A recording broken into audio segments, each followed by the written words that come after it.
My name is Kylie Smith, and I'm going to be talking to you about what my career choice was, which was to become a kindergarten teacher.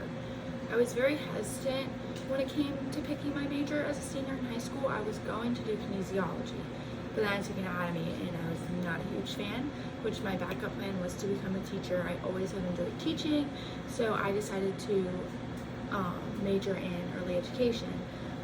A lot of people are hesitant with this choice, as I was also hesitant to choose early education as a major, just because you hear so many horror stories when it comes to teaching, such as some kids have bad temper, behavioral problems, some people don't know how to work with special needs, but it all comes with training and experiences, which comes to the next part of what type of questions people ask. I'm currently a substitute teacher, so I have been able to get hands-on with my major as I'm only a freshman, which has given me tons of experience of what I like and what I don't like, and how I want to set up my own classroom, and I know how to have class management. So with questions that have been asked, one of the questions I've been asked frequently was, what motivates you to be a teacher? What motivates me to be a teacher is just helping the future generations grow. It is such an accomplishment to see kids finally understand what you're teaching them, and going on with that in life and knowing that you impacted their life, not even if it's just teaching them their ABCs. As I am going to be a kindergarten teacher, we're only going to be doing so much like ABCs, counting, math, reading. I start at the base, and then they carry that life lesson on with them into their upper grades. Without the tools of reading, knowing how to do math, they wouldn't thrive in the other grades that they've moving on to. The next question is, what do kindergarten teachers do on a day-to-day basis?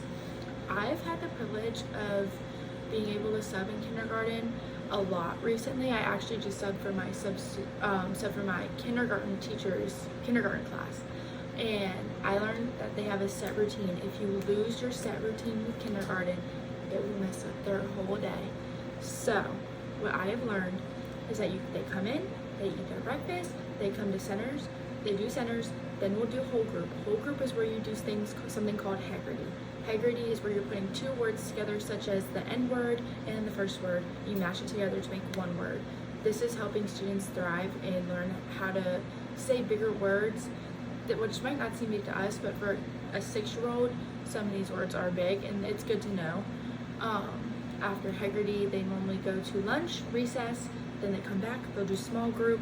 Small group is where you have, because in kindergarten you normally only have around 2 teachers, and you split that group into small groups, and you work on those groups one-on-one with, it could be reading, math, even more Haggerty, stuff like that, just to work on their reading skills. And they also do sight words during that time, which is very important in our vocabulary, which we probably as adults don't realize how much we really do use sight words, such as and, my, short words like that, but are so important.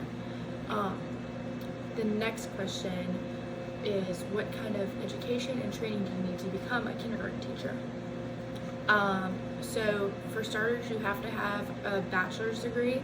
That is important. If you don't have a bachelor's degree, you can't even become a teacher. And you have to have a bachelor's degree in early education. I am doing special early education, which means that if I wanted to, I could also have an inclusive class, meaning that there are special friends and also gen ed friends in one class.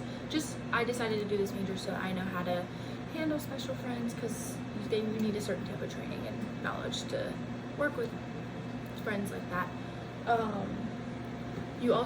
Most schools encourage it. It's not a requirement, but you need to have, you don't need to, but they prefer if you have your master's degree as well.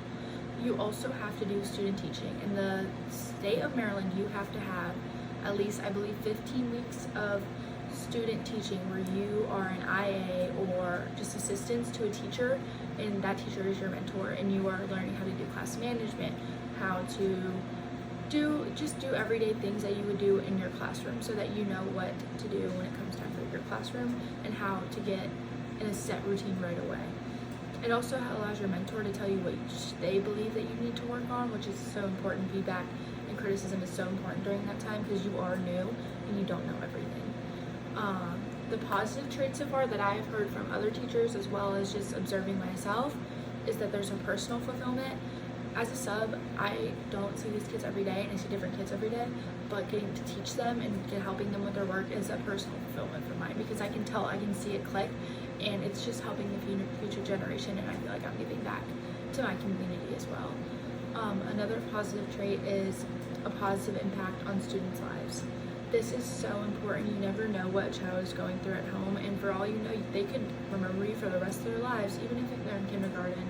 You don't know the impact you make on someone until you meet them, and it's always important to make a good impact on someone's life. And that goes back to giving back to the community as well, for me. The last trait, the positive trait that I have would be work-life balance. As a teacher, you get breaks, you get winter break, you get spring break, you get summer break, and that gives you time to also work and also have a life at the same time and be able to balance both, especially when some teachers decide they want to have kids, they get married, all that kind of things. They have time to do that and focus on their lives.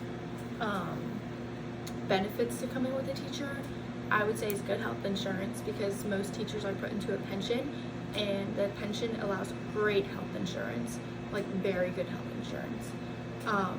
Another one to lead on with the pension is teachers are often enrolled in pension plans / retirement plans, making it easy for teachers when it is time for their turn to retire. That's also so good and nice to not have to worry about later on, and you have it set for you. And then lastly, you get paid leave time for family and emergencies, which is so important. I know a lot of jobs don't allow that, just paid leave. It's you either call out or you show up to work.